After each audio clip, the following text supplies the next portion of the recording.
Morning, all of you. BA second year. I am Manju Kamboj, GCG Rania. Date 27/4/2021, 27/4/2021। आज का हमारा question है संगठित लोकतंत्र, जहाँ हम कह सकते हैं कि बुनियादी लोकतंत्र क्या है। M.N. रॉय के विचार देने हैं इस पर, संगठित लोकतंत्र पर। राय की अगर मैं बात करूं तो राय जो थे लोकतंत्र की विषय में प्रचलित जो प्रणालियां थी, व्यक्तियों की अपेक्षा होती है उसमें। लोकतंत्र की विषय में प्रचलित जितनी भी प्रणालियां थी, व्यक्तियों की वहाँ पर क्या होती है, उपेक्षा होती है। और राजनीतिक सत्ता व्यक्तियों के हाथों में न रहकर सत्ता के केंद्रीयकृत निकायों में निहित हो जाती है। यानी कि सत्ता का क्या हो जाता है, केंद्रीयकरण हो जाता है, मीन्स कि एक व्यक्ति के हाथों में। राय ऐसी प्रणाली के पक्षधर थे जिसमें जनता क्या हो, संप्रभु शक्ति का निरंतर उपयोग कर सके, कि जो जनता की वो खुद संप्रभु होगी, उनके पास खुद के पास अपनी शक्ति होगी। अतः वे लोकतंत्र को ऐसे रूप में परिभाषित करते थे, यहाँ व्यक्ति की स्वतंत्रता का अपहरण किए बिना तथा उसकी चेतना पर बाहरी प्रतिबंध आरोपित किए बिना उसके भौतिक कल्याण को क्या किया जाए, सुनिश्चित किया जाए। अर्थात वो लोकतंत्र या प्रणाली को अच्छा मानते हैं। कहते हैं कि यहाँ पर लोकतंत्र होता है, डेमोक्रेसी होती है, वहाँ पर व्यक्ति की स्वतंत्रता को छीना नहीं जाता, उसकी नैतिक चेतना पर प्रतिबंध नहीं लगाया जा सकता। अर्थात उसका क्या होगा, भौतिक कल्याण, मीन्स कि उसको रोटी कपड़ा और मकान सभी क्या होंगे, मुहैया होंगे। अतः हम कह सकते हैं कि राय पूंजीवादी लोकतंत्र और साम्यवादी जो व्यवस्था थी उस समय की, दोनों के ही विरुद्ध थे, क्योंकि दोनों ही अवस्थाओं में क्या था, एक प्रकार से या फिर दूसरे प्रकार से व्यक्ति की स्वतंत्रता का क्या हो रहा था, विनाश हो रहा था। व्यक्ति की स्वतंत्रता को क्या किया जा रहा था, छीना जा रहा था। अतः राय का मानना था कि वर्तमान सामाजिक ढांचा ऐसा हो जिसमें व्यक्ति अपने जन्म सिद्ध अधिकार अर्थात स्वतंत्रता का जो उपभोग नहीं कर पा रहा, जब उसको स्वतंत्रता नहीं प्राप्त हो रही, अतः उसको राजनीतिक, सामाजिक तथा अनेक प्रकार से क्या होनी चाहिए, स्वतंत्रता प्राप्त होनी चाहिए। उस पर किसी भी प्रकार का कोई भी बंधन नहीं होना चाहिए। अतः राय एक ऐसे वातावरण का निर्माण करना चाहते थे जहाँ मनुष्य का मानसिक रूप से स्वयं को स्वतंत्र अनुभव करते हुए स्वतंत्रता का निर्माण करने में वो प्रयत्नशील रहे, और जनता जो हो शासन की शक्तियों का प्रत्यक्ष उपयोग करे। यदि सीमित प्रयोजनों के लिए शासन के संगठित और केंद्रीकृत निकाय आवश्यक भी हों तो उनके संगठन या कार्य प्रणाली व शक्तियों का निर्धारण इस प्रकार किया जाए कि वे अमर्यादित रूप से शक्तियों का दुरुपयोग न कर सके। अतः लोकतांत्रिक व्यवस्था व्यक्ति की संप्रभुता और संगठित शासन की आवश्यकता के मध्य समन्वय पैदा किया जाए, जिसको हम किस चीज़ का नाम देंगे, बुनियादी या संगठित लोकतंत्र की धारणा का नाम देंगे। अतः राय का मत है कि बुनियादी लोकतंत्र में व्यक्ति की गरिमा व स्वतंत्रता क्या रहते हैं, सुरक्षित रहते हैं। अतः उसके व्यक्तित्व का क्या होता है, सर्वांगीण विकास होता है। अतः वो संगठित लोकतंत्र को क्या देना चाहते हैं, महत्व देना चाहते हैं। अर्थात वो केंद्रीयकृत निकाय और जो उस समय पूंजीवादी लोकतंत्र था या साम्यवादी व्यवस्था था, उसका क्या करते हैं, विरोध करते हैं। अतः हम इस आधार पर संगठित लोकतंत्र की कुछ मुख्य विशेषताओं का वर्णन करेंगे, जिसमें फर्स्ट रोल मौलिक लोकतंत्र। मौलिक लोकतंत्र होता क्या है, कहते कि मानेंद्र नाथ राय एक घनिष्ठ साथी थे एलन के। एलन जो थे मौलिक कर्तव्य के अर्थ की उन्होंने व्याख्या करी थी। एक राइटर हुआ है एलन, उन्होंने बताया था कि रेडिकल जो अंग्रेजी भाषा का शब्द है वो लैटिन भाषा के शब्द रेडिक्स से लिया गया है। इस रेडिक्स शब्द का अर्थ क्या होता है, फ्रॉम द रूट, यानी कि जड़ से, अर्थात समाज में सबसे नीमन स्तर से। अतः लोकतंत्र का अर्थ क्या होता है, लोगों का शासन, डेमोक्रेसी पीपल प्लस पावर। इस प्रकार यदि हम रेडिकल डेमोक्रेसी का सही अर्थ पता करें तो इसका तात्पर्य यह हुआ कि मौलिक लोकतंत्र वह है जिसे समाज के निम्न स्तर से क्या किया गया, संगठित किया जाए, यानी कि निम्न स्तर से विकास। ऊपरी स्तर से नहीं, निचले स्तर से क्या होना चाहिए, विकास होना चाहिए। अतः मौलिक लोकतंत्र में उन्होंने ये परिभाषा दी है। उसके बाद अगला हमारा पॉइंट आता है जो एम एन रॉय का, डिसेंट्रलाइजेशन ऑफ पावर, सत्ता का विकेंद्रीयकरण होना चाहिए। अतः राय का मौलिक लोकतंत्र सत्ता के जो है विकेंद्रीयकरण की बुनियादी पर आधारित है। सत्ता का विकेंद्रीयकरण, अधिकतम व्यक्तियों की सत्ता में प्रत्यक्ष भागीदारी पर टिका होना चाहिए। राय क्या कहता है इसके बारे में, इस व्यवस्था में वर्तमान संसदीय लोकतंत्र की प्रणालियों के औपचारिक निकायों की अपेक्षा राजनीतिक प्रणाली को छोटी सहकारी समुदायों की एक श्रृंखला के रूप में संगठित किया जाएगा। अर्थात इस बुनियादी लोकतंत्र में राजनीतिक जो शक्ति है उसको संसदीय प्रजातंत्र की भांति राष्ट्रीय और प्रांतीय स्तर पर संगठित न करके व्यापक तौर पर स्थानीय, तालुका और जिला स्तर पर जन समितियों को क्या किया जाए, गठित किया जाए। अतः राय का मानना है कि स्थानीय व्यक्तियों के सहयोग से गठित इन समितियों से दल विहीन लोकतंत्र का मार्ग प्रशस्त होगा। और उनका यह भी विश्वास था कि जन समितियों के माध्यम से सार्वजनिक मामलों का प्रबंध किया जाएगा। अतः ये जन समितियां जो होंगी वो स्थानीय स्तर पर निर्वाचित होंगी और स्थानीय जो स्तर की जन समितियों के ऊपर और जिला स्तरीय जन समितियों का संगठन किया जाएगा। अर्थात जो स्थानीय स्तर की जन समितियां होंगी, जन समितियों के ऊपर और जिला स्तरीय जन समितियों का क्या किया जाएगा, संगठन।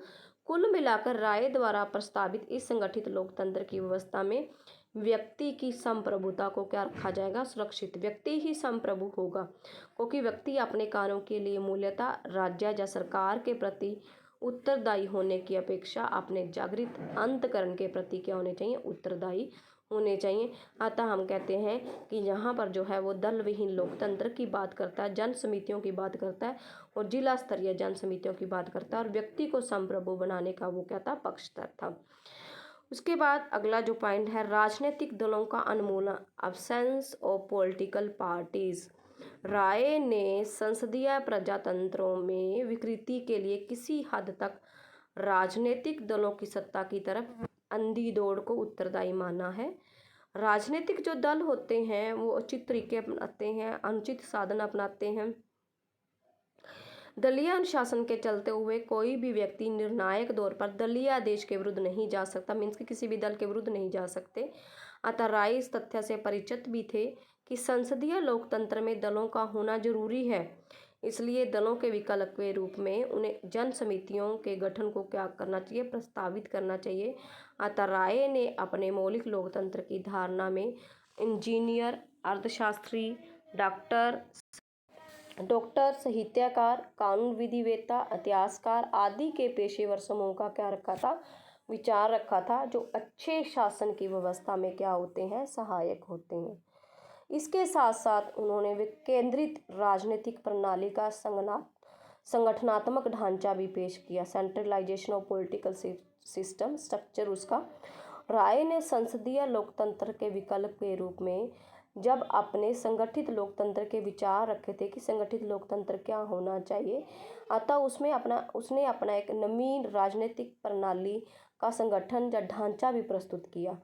राय की क्या योजना थी, कहते कि स्थानीय समितियों का जो निर्वाचन हो वो आम जनता द्वारा स्थानीय स्तर पर ही जाति, लिंग या अन्य भेदभाव के बिना वयस्क मताधिकार के आधार पर निर्वाचित किया जाएगा। प्रत्येक 50 मतदाताओं की संख्या पर एक प्रतिनिधि होगा उपखंडीय जन समितियों में, तथा प्रत्येक स्थानीय समिति द्वारा निर्वाचित एक प्रतिनिधि होगा। जिला स्तरीय समिति में प्रत्येक उपखंडीय समिति के द्वारा उस जिला क्षेत्र में आने वाली 5 प्रतिनिधि भेजे जाएंगे। अतः राय ने स्पष्ट किया है कि उपखंडीय और जिला स्तरीय समितियां स्थानीय स्वशासन के जो दायित्व होंगे उनका निर्वाह करेंगी। अतः स्थानीय जन समितियों की वस्तुतः लोकतांत्रिक सत्ता और संप्रभु शक्ति का प्रयोग करने वाली क्या होगी, मुख्य निकाय मानी जाएंगी। अतः हम कह सकते हैं कि वो प्रांतीय स्तर पर प्रांतीय लोक परिषद गठित करना चाहते हैं और प्रांतीय शासन के जो गवर्नर होंगे वो भी वयस्क मताधिकार के लिए 5 वर्ष के लिए और प्रांतीय लोक परिषद के प्रतिनिधि 4 वर्ष के लिए वयस्क मताधिकार के द्वारा। इस प्रकार प्रांतीय लोक परिषद में विधायी लेजिस्लेचर पावर और कार्यपालिका दोनों शक्तियां निहित होंगी। अतः कार्यपालिका और व्यवस्थापिका में शक्तियों का क्या किया जाएगा, पृथकीकरण किया जाएगा। अतः इस प्रकार से हम कह सकते हैं कि राय के अनुसार संघीय सभा में संघ की व्यवस्थापन शक्तियां निहित होंगी। इसमें पूरे संघ की जनता के प्रतिनिधि सम्मिलित होंगे। इस सभा का निर्वाचन 4 वर्ष के लिए किया जाएगा। अतः संघीय सर्वोच्च के दूसरे सदन राज्यसभा के संबंध में राय ने सुझाव दिया कि इसका गठन सभी प्रांतों के प्रतिनिधियों द्वारा किया जाएगा और प्रत्येक प्रांत को समान संख्या के प्रतिनिधि में क्या कर दिया जाएगा, निर्वाचित कर दिया जाएगा। फिर राय ने एक और सुझाव दिया कि राज्यसभा में 2 ऐसे सदस्य होंगे जिन्हें समाज विज्ञान और दर्शन के क्षेत्र में योगदान दिया हो, मनोनीत होंगे। इसके अतिरिक्त 3 सिविल सेवकों को भी राज्यसभा में मनोनीत किया जाएगा। पुनः संघीय स्तर पर भी प्रांतीय स्तर की तरह ही राय ने गवर्नर जनरल की शक्तियां व भूमिकाओं का स्पष्टीकरण चाहे नहीं किया। अतः राय ने यह स्पष्ट नहीं किया कि गवर्नर जनरल जो होते हैं वो संसदीय प्रणाली की भांति नाम मात्र कार्यपालिका अध्यक्ष होगा या फिर कार्यपालिका शक्तियों का वास्तविक उपयोग कर सकेगा।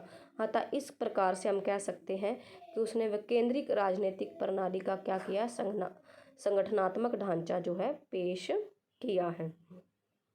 उसके बाद हमारा अगला पॉइंट आता है संक्रमणकालीन व्यवस्था। राय जो है दलीय राजनीति या दल विहीन प्रजातंत्र में बदलाव तत्काल संभव नहीं था। अतः वे जानते थे कि राजनीति का यह मौलिक रूपांतर धीरे धीरे ही जो है प्राप्त किया जा सकेगा। अतः उन्होंने बीच के संक्रमण काल के लिए कुछ व्यवस्थाएं बताई। जैसे उन्होंने फर्स्ट शर्त क्या रखी, जनता के लिए शिक्षा, एजुकेशन फॉर द पीपल्स। राय के अनुसार जनता को शिक्षित बनाकर ही इनमें आत्मनिर्भरता और आत्मसम्मान का भाव विकसित किया जा सकता है। अतः वो जनता को क्या करना चाहते थे, शिक्षित करना चाहते थे, उनको आत्मनिर्भर बनाना चाहते थे, उनमें आत्मसम्मान का भाव विकसित करना चाहते थे। अतः वो किसके द्वारा होगा, यदि वो शिक्षित होंगे तभी उनको अपने अधिकारों के बारे में पता होगा, तभी वो जागरूक होंगे, तभी उनमें विवेकशीलता आएगी। अतः हम कह सकते हैं कि सच्चे अर्थों में राय जो है वो शिक्षा के द्वारा ही एक वैचारिक क्रांति लाना चाहते थे। उसके बाद आर्थिक रूपांतर, इकोनॉमिक्स ट्रांसफॉर्मेशन। राय के अनुसार मौलिक लोकतंत्र की स्थापना तब भी संभव है जबकि समाज में इसके लिए उपयुक्त आर्थिक परिस्थितियां विद्यमान हो। उनका स्पष्ट मत था आर्थिक विषमताएं, आर्थिक संसाधन कुछ हाथों में केंद्रीयकृत नहीं होने चाहिए। अगर आर्थिक विषमता ज़्यादा बढ़ेगी, आर्थिक संसाधन अगर कुछ व्यक्तियों के हाथों में केंद्रित हो जाएंगे तो उससे क्या होगा, दूसरे समाज का क्या होगा, शोषण होगा। तब तक सच्चे लोकतंत्र की स्थापना संभव नहीं है जब तक दूसरों का क्या होता रहेगा, शोषण होता रहेगा। अतः धीरे धीरे आर्थिक संसाधनों का रूपांतर इस प्रकार किया जाए कि प्रत्येक सदस्य की भौतिक आवश्यकताओं की क्या हो सके, पूर्ति हो सके। राय ने अपने मौलिक लोकतंत्र के विचारों में आर्थिक संगठन को 2 सिद्धांतों पर आधारित माना है, नियोजित अर्थव्यवस्था और सहकारी अर्थव्यवस्था। अतः उनका मानना था कि किसी भी देश की आर्थिकता को सुदृढ़ करने के लिए नियोजन का होना क्या है, अति आवश्यक है। अतः उत्पादन के साधन जो होते हैं वो थोड़े से लोगों के हाथों में नहीं सिमटने चाहिए। इसके लिए उत्पादन का उद्देश्य क्या होगा, निजी लाभ की बजाय सामाजिक आवश्यकता की पूर्ति होगा। अतः मनुष्य में सहयोग की भावना होनी चाहिए। अतः राय इसी भावना को आर्थिक क्षेत्र में सहकारी अर्थव्यवस्था के रूप में करना चाहते थे। अतः उन्होंने कहा नया समाज विवेक और ज्ञान पर आधारित होगा। अतः संभाविक रूप से नियोजित होगा, किंतु नियोजन में व्यक्ति की स्वतंत्रता को क्या माना जाएगा, प्रमुख माना जाएगा। अतः वो आर्थिक रूपांतर को क्या देते हैं, महत्व देते हैं। मौलिक लोकतंत्र नव मानवतावाद से भी संबंधित है। राय का संगठित लोकतंत्र उसकी नव मानवतावादी विचारधारा की अवधारणा का पूरक है। नव मानवतावाद एक ऐसी विचारधारा है जिसमें मौलिक लोकतंत्र की संस्था की आवश्यकता पर बल दिया गया था। राय ने नव मानवतावाद के 2 आधार बताए थे, मनुष्य प्रत्येक वस्तु का केंद्र और मानदंड। जबकि मनुष्य को वो प्रमुख माना कि मनुष्य जो जो आदमी है, इंसान है, वो वस्तु का केंद्र है, मापदंड है और अपने भाग्य का खुद ही निर्माता, अपने भाग्य का खुद ही वो निर्माण करने वाला है। इन दोनों तत्वों को मौलिक लोकतंत्र के विचारों में उन्होंने क्या दिया था, स्थान दिया था। इसके साथ साथ उन्होंने मौलिक लोकतंत्र में एक सर्वोच्च आदर्श के रूप को भी महत्व दिया है। राय का विचार था कि फासिस्टवादी, नाजीवादी, सैनिक तानाशाही, साम्यवाद और किसी भी प्रकार की तानाशाही अनियोजितता व्यक्तिगत स्वतंत्रता की शत्रु है तथा मानव सभ्यता विकास के लिए क्या हानिकारक है। अतः उन्होंने प्रचलित लोकतंत्र के संबंध में कहा, बहुत समय तक लोकतंत्र की एक आदर्श के रूप में अनुपालना होती रही। इससे पहले भी इसको वास्तविक रूप धारण करने के लिए कोई प्रभावशाली अवसर प्राप्त होता, लोगों ने इस संबंध में पूछना आरंभ कर दिया कि क्या लोकतंत्र संभव है। वास्तव में वर्तमान समय में लोकतंत्र बहुत अधिक अविश्वासजनक विचार प्रतीत होता है। जब शक्ति किसी अल्पसंख्यक या वर्ग के हाथों में केंद्रित हो जाती है तो यह एक दबाव का साधन बन जाती है तथा इस प्रकार लोकतंत्र का होना संभव नहीं रहता। अतः हम कह सकते हैं कि वो अपने मौलिक लोकतंत्र एवं सर्वोच्च आदर्श के रूप को प्रस्तुत करते हैं। अतः उनका विचार क्या है, फासिस्टवाद, नाजीवाद, सैनिक तानाशाही, लोकतांत्रिक तानाशाही आदि सभी प्रणालियों की बुराइयों का एकमात्र उपचार क्या है, मौलिक लोकतंत्र होना चाहिए। यह एक ऐसा सर्वोच्च आदर्श है जिसकी प्राप्ति से सही अर्थों में व्यक्ति प्रभुताशाली बन सकते हैं। कुछ आलोचकों ने इसका क्रिटिसिज्म किया है कि इसने व्यक्ति की स्वतंत्रता पर अत्यधिक बल दिया है। दल विहीन लोकतंत्र संभव नहीं है। संगठित लोकतंत्र का आर्थिक संगठन जो है क्या है, दोषपूर्ण है। जैसे व्यक्ति की स्वतंत्रता पर ये अधिक बल दे रही कि व्यक्ति स्वतंत्र होना चाहिए। व्यक्ति स्वतंत्रता की लगन के कारण राय ने क्या बताया था कि धार्मिक और आध्यात्मिक शक्तियों की कड़ी आलोचना उसने की है।